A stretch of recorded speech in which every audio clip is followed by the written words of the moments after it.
Chilling video shows hundreds of far-right activists giving fascist salute.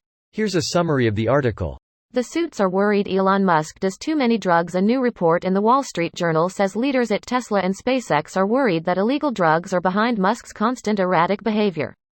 It's not even a week into 2024 and there's a school shooting conspiracy. Conspiracy theorists think that a shooting that killed a sixth grader was really a cover-up to protect Democrats from the recent Jeffrey Epstein revelations.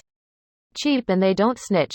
Drones are the new drug mules. Drones are on the rise in the drug world, with smugglers using them to shift product across borders, into prisons, and soon to a street near you. Alan Dershowitz responds to Epstein docs with attack on radical feminists who don't condemn Hamas. I want to have a list of all the radical feminists who are pushing hard, Dershowitz told Fox News. U.S. warns military action being prepared against Houthis in Red Sea. The U.S. and its allies say that damage to the world economy could be grave if the Houthi attacks on the vital shipping lane continue. Newly unsealed court records name Bill Clinton among Jeffrey Epstein associates. The records were released in New York today after a judge ordered them unsealed last month. This post received a score of 5,500, with an upvote ratio of 90%. Here are the top comments in response to this article. Did everyone just kind of miss the fact that Italy elected the successor party to Mussolini's black shirts 100 years to the day of the 1922 March on Rome or something? Why is anyone surprised? Isn't she his granddaughter? His granddaughter, Alessandra Mussolini, is a politician, but not the Prime Minister. She's a member of European Parliament. From my understanding, Giorgia Meloni, the Prime Minister, is closer to being a fascist than Alessandra Mussolini.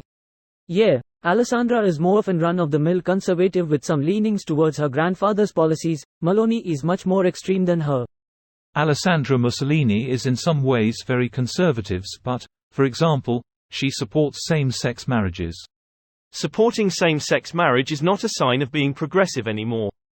You can be far-right, Nazi and supportive of gay marriage. Being far-right today is mainly racial-based, and it is being against Muslims, Jews, black people, etc.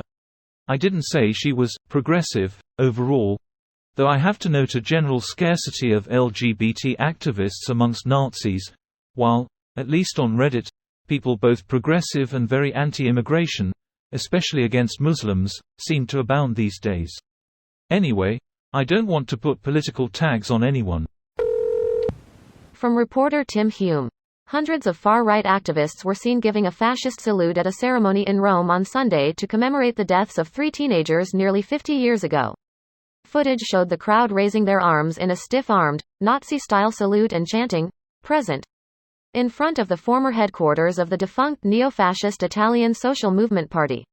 A Celtic cross, a symbol of white supremacy, was also on display. An official wreath-laying ceremony to the victims, hours before the fascist salutes were performed, was attended by numerous senior politicians, including members of Prime Minister Giorgia Meloni and her far-right Brothers of Italy party. WTF are Italians doing a Roman salute and adopting the Celtic cross at the same time? LMAO. I mean, technically, the Roman salute wasn't actually used by the Romans. It comes from a French painting which interprets an oath being taken, since the artist didn't know how the Romans actually saluted. Today I learned, ? The Romans had extremely elaborate systems of hand gestures. In fact, the word rhetoric literally comes from the Roman system of hand gestures. If the Romans had a gesture like the fascist salute, the gesture wasn't a salute but rather an indicator that they agreed with a guy making a speech. This video was automatically created by Reddit to speech. The article and comments in this video were selected from Reddit according to their upvotes, and any paraphrasing was performed by smmry.com, without any human intervention.